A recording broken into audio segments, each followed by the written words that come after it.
प्रभु तेरी वाणी जीवन की रोटी, नैनों की ज्योति अंधेरा मिटाती।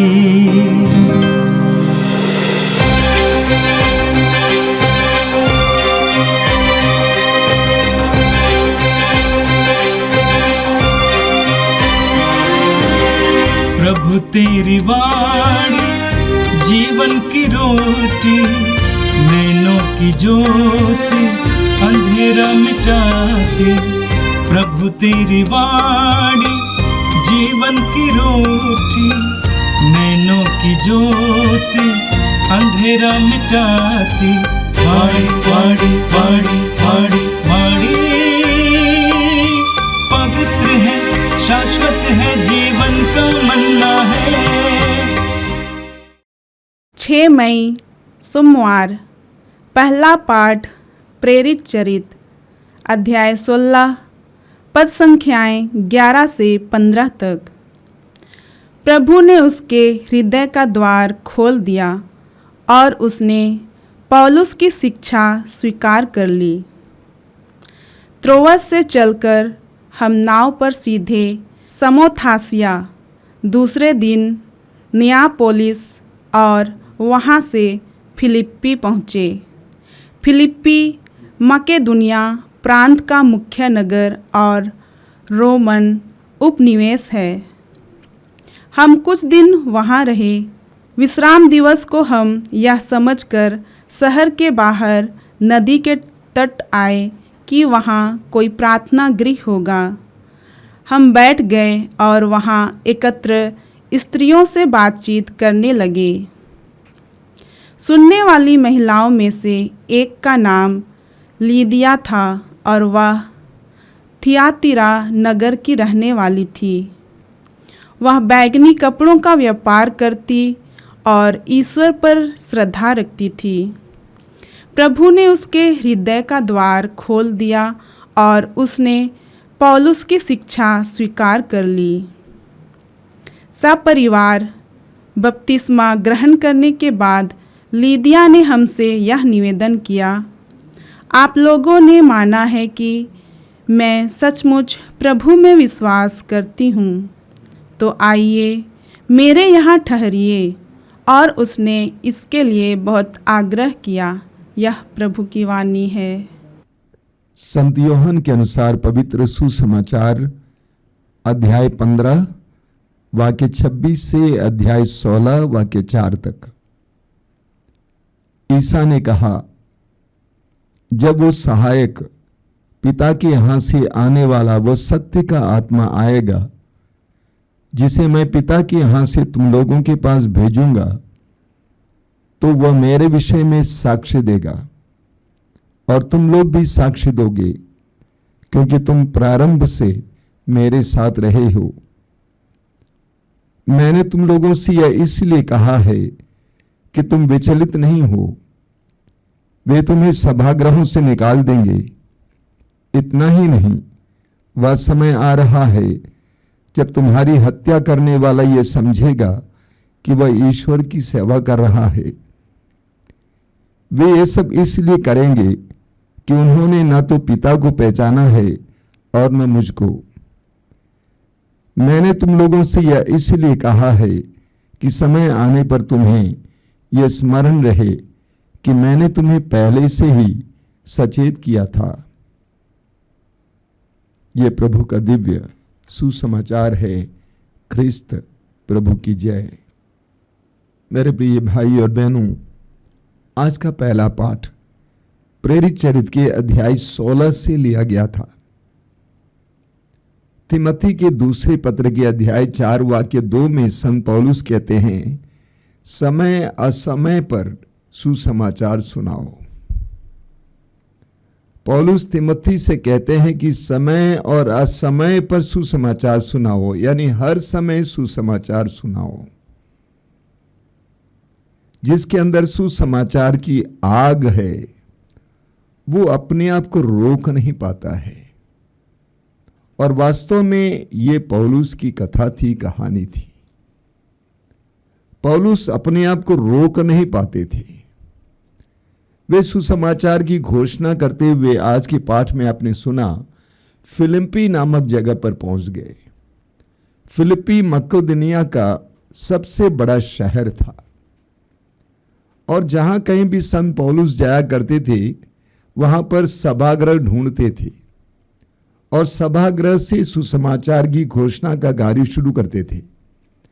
फिलिप्पी पहुंचने पर उन्होंने सभागृह ढूंढा, कोई सभागृह प्राप्त नहीं हुआ तो वे नदी के तट पर पहुंच गए और नदी के तट पर कुछ नारियां बैठी हुई थी और वहां से सुसमाचार की घोषणा शुरू करते हैं। वचन में आपने सुना कि सुनने वाली महिलाओं में एक का नाम लुदिया था। वह थुआतीरा नगर की रहने वाली थी और बैंगनी कपड़ों का व्यापार करती थी और ईश्वर पर श्रद्धा रखती थी। जो नारियां बैठी हुई थी जिनको पौलुस सुसमाचार सुना रहे थे, उनमें से एक नारी का नाम था लुदिया। लुदिया के बारे में यहाँ पे वर्णन है, वो बैंगनी कपड़ों का व्यापार करती थी, यानी बहुत धनी थी और ईश्वर पर श्रद्धा रखती थी। वो धनी थी लेकिन साथ ही साथ वो ईश्वर पर श्रद्धा रखती थी। श्रद्धा का मतलब क्या होता है? ईश्वर पर विश्वास करती थी, ईश्वर के अधीन जीती थी, ईश्वर के सामने अपने आप को नम्र बनाती थी। इसलिए आगे आप सुनेंगे वचन में लिखा हुआ है, प्रभु ने उसके हृदय का द्वार खोल दिया और उसने पौलुस की शिक्षा स्वीकार कर ली। लुदिया के विषय में अभी अभी मैंने कहा कि वो ईश्वर पर श्रद्धा रखने वाली थी। धनी होने के बावजूद वो ईश्वर पर विश्वास रखने वाली, ईश्वर की अधीनता को स्वीकार करने वाली, ईश्वर को समर्पित नारी थी। इसलिए ईश्वर ने उसके हृदय को पौलुस के वचनों को सुनने के लिए और उन पर विश्वास करने के लिए खोल दिया। विश्वास पवित्र आत्मा का वरदान है। जब तक पवित्र आत्मा हमारे हृदयों को ना खोले तब तक हम प्रभु के वचनों को समझ नहीं पाएंगे, ना ही उसको ग्रहण कर पाएंगे। कभी कभी कुछ लोग मेरे पास आकर कहते हैं कि मैं अपने बेटे को समझाने का प्रयास कर रहा था लेकिन वो समझता नहीं है। हमें उस व्यक्ति के लिए प्रार्थना करने की आवश्यकता है जो वचन को स्वीकार करने को तैयार नहीं है, कि उसका हृदय प्रभु के पवित्र वचनों के लिए खुल जाए। ये पवित्र आत्मा ही कर सकता है। पवित्र आत्मा हमारी बुद्धि को, हमारे मन और हमारे हृदय को ईश्वर के वचन के लिए खोल देता है। इतना ही नहीं, उसने वचन में लिखा हुआ है, सपरिवार बपतिस्मा ग्रहण करने के बाद लुदिया ने हमसे अनुरोध किया, आप लोगों ने माना है कि मैं सचमुच प्रभु यीशु में विश्वास करती हूं, तो आइए मेरे यहाँ ठहरिए। और उसने उसके लिए बहुत आग्रह किया। लुदिया का हृदय और मन प्रभु के वचन को सुनने के लिए खुल गया। इतना ही नहीं, उसने यीशु पर विश्वास किया, यीशु को अपने मुक्तिदाता के रूप में स्वीकार किया और बपतिस्मा, सपरिवार बपतिस्मा ग्रहण किया और पौलुस से आग्रह किया कि आप हमारे यहाँ ठहर जाइए। जब हम प्रभु के वचनों को ग्रहण करने के लिए प्रभु के सामने नतमस्तक होते हैं, हमारे अंदर श्रद्धा रखती है, विश्वास रहता है, तब पवित्र आत्मा हमारे अंदर कार्य करता है। वास्तव में लुदिया हमारे लिए एक सुंदर उदाहरण है। हमें भी अपने हृदयों को ईश्वर की कृपा के लिए खोलने की आवश्यकता है। हमारे हृदयों को ईश्वर के वचन के अनुसार करने की जरूरत है, अभिमुख करने की जरूरत है, ईश्वर पर श्रद्धा रखने की जरूरत है, विश्वास करने की जरूरत है। और आज का सुसमाचार संत यूहन्ना के सुसमाचार की अध्याय 15 और 16 से लिया गया था। वचन में आपने सुना, प्रभु यीशु कहते हैं, जब वो सहायक पिता के यहाँ से आने वाला वो सत्य का आत्मा आएगा, जिसे मैं पिता के यहाँ से तुम लोगों के पास भेजूंगा, तो वह मेरे विषय में साक्ष्य देगा। और तुम लोग भी साक्षी दोगे, क्योंकि तुम प्रारंभ से मेरे साथ रहे हो। प्रभु कहते हैं कि पवित्र आत्मा स्वयं साक्षी देगा और पवित्र आत्मा तुम्हें साक्षी देने का सामर्थ्य प्रदान करेगा। प्रेरित चरित्र अध्याय 1 वाक्य 8 में प्रभु कहते हैं कि जब पवित्र आत्मा तुम पर आएगा तो तुम्हें सामर्थ्य मिलेगा और तुम यरूशलेम, यहूदिया, समारिया और पृथ्वी के अंतिम छोर तक मेरे साक्षी बनोगे। प्रभु यीशु का साक्ष्य देने के लिए, प्रभु यीशु के साक्षी बनने के लिए पवित्र आत्मा के सामर्थ्य की आवश्यकता है और पवित्र आत्मा हमें इसके लिए समर्थ बनाता है। लेकिन प्रभु का साक्ष्य देना आसान बात नहीं है। प्रभु का साक्ष्य देना जोखिम भरी बात है।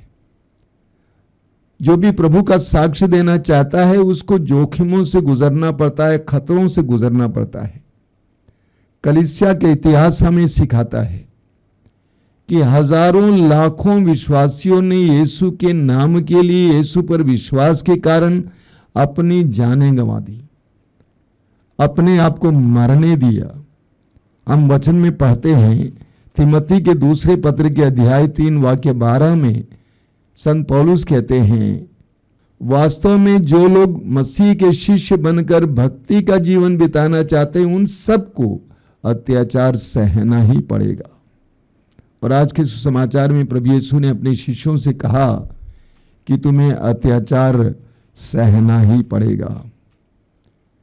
जो ईश्वर की ओर से बोलना चाहता है, जो ईश्वर के राज्य के लिए बोलना चाहता है, ईश्वर के राज्य के मूल्यों के अनुसार इस संसार में जीना चाहता है, जो यीशु का अनुसरण करना चाहता है, उसको अत्याचार का सामना करना ही पड़ेगा। प्रभु यीशु के 12 प्रेरितों में से एक ने आत्महत्या की। उसके बाद फिर एक शिष्य को प्रेरित बनाया गया। उन 12 प्रेरितों में से एक को छोड़कर बाकी सभी मार डाले गए। यीशु के साक्षी होने के कारण वे सभी मार डाले गए, क्योंकि प्रभु यीशु कहते हैं कारण यह है कि संसार ना तो ईश्वर को पहचानता है, ना तो यीशु को पहचानता है। संसार ना तो ईश्वर को, पिता को पहचानता है, ना ही यीशु को पहचानता है। संसार के मूल्य, संसार के विचार ईश्वर के विचार के अनुसार नहीं है। संसार के मूल्य ईश्वर के राज्य के मूल्य के अनुसार नहीं है। ये दोनों एक दूसरे के विपरीत हैं, विरुद्ध हैं। इसलिए संसार ईश्वर के राज्य के सेवक सेविकाओं को सह नहीं पाता है। इसलिए संसार में जब यीशु के शिष्य बनकर यीशु की भक्ति करते हुए उनके मूल्यों के अनुसार किसी व्यक्ति को जीना होता है तो उसे अत्याचार सहना ही होगा। प्रभु यीशु कहते हैं कि मैंने तुम लोगों से ये इसलिए कहा है कि समय आने पर तुम्हें यह स्मरण रहे कि मैंने तुम्हें पहले ही सचेत किया था। प्रभु यीशु ने अपने शिष्यों को न केवल पवित्र आत्मा का सामर्थ्य प्रदान किया बल्कि आगामी अत्याचार के बारे में जानकारी देते हुए अत्याचार सहने के लिए उनको तैयार किया। आइए हम प्रार्थना करें। ये दयालु पिता, आज के सुंदर दिन के लिए हम तुझे धन्यवाद देते हैं। धन्यवाद देते हैं जीवन के वरदान के लिए। हे पिता, हम तुझे धन्यवाद देते हैं यीशु के वरदान के लिए। यीशु के द्वारा ईश्वर के राज्य के रहस्यों को हम पर प्रकट करने के लिए धन्यवाद देते हैं। हम तुझसे प्रार्थना करते हैं सुसमाचार के अनुसार जीवन जीने के लिए, उसके साक्षी बनने के लिए हमें कृपा दीजिए। और उसके लिए कितने ही खतरों को हमें मोल लेना पड़े, कितने खतरों का हमें सामना करना पड़े, उसे स्वीकार करने के लिए कृपा दीजिए। पवित्र आत्मा के सामर्थ्य के द्वारा हमें यीशु के साक्षी बनाइए हे प्रभु यीशु इन वचनों को सुनने वाले मेरे भाई बहनों को आशीर्वाद देना। आज का संपूर्ण दिन उनके लिए कृपा का दिन बने, आशीष का दिन बने। हमारी इस प्रार्थना को ग्रहण कर, आमीन।